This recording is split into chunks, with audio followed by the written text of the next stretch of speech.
Hi, this is Radford at Twit, and this is the review of the Lenovo Yoga 11S. The Yoga 11S is basically an ultra-portable Windows 8 hybrid that works as a laptop and a tablet. The tablet portion of it is basically a 1366 by 768 resolution display that's using capacitive touchscreen, of course, and runs the full Windows 8 experience. The Yoga runs from a variety of processors from the i3 to the i7. This particular review unit is the i5 version. So the i5 Intel processor is not using the latest version like the Haswell processors, but it's using the more outdated ones.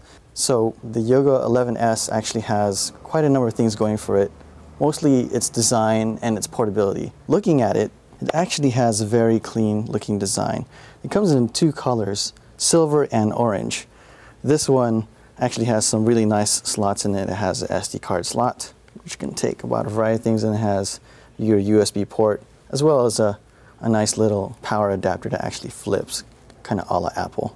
Then you have on this side here an HDMI port, an extra USB port, and your typical headphone jack. This one is actually a USB 3 port, but for the most part, it's the same thing you would expect from other ultra portables. It has a pretty clean keyboard that's very similar to what we're seeing on today's laptops, and it has your trackpad.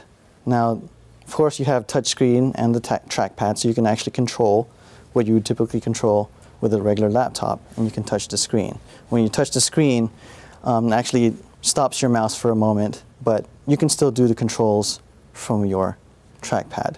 So other than that, it's not too shabby.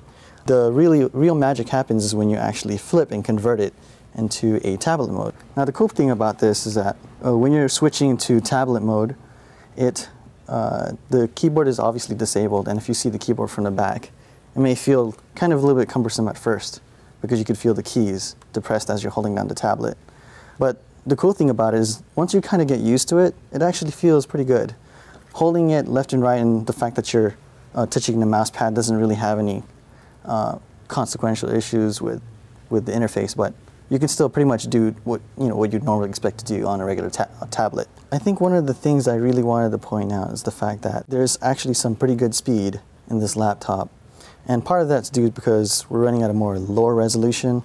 And so let me just show a couple of things here, something that's kind of important, like the gaming aspect. So you can actually use the touch screen, and you can see right now the graphics are actually pretty fast on an i5. And this is a pure Windows 8 app running this, so it's not too bad.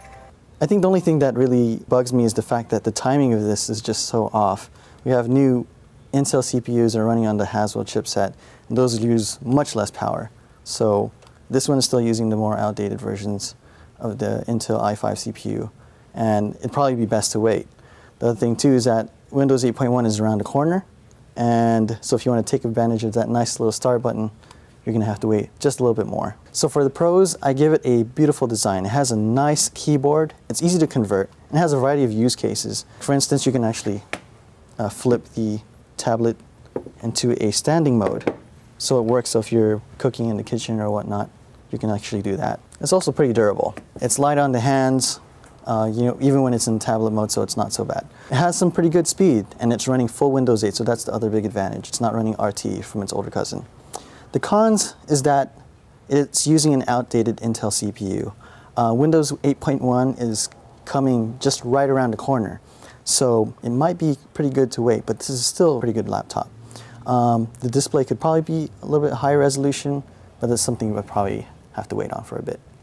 So the final verdict, I'd give this pretty much a try. It's just almost there. It's almost there from being a buy, but if you go probably wait a little bit more, the prices might just come down, and you're probably looking at a laptop that's definitely usable in the near future. So again, this is Radford at Twit, and this is the review of the Lenovo Yoga 11S.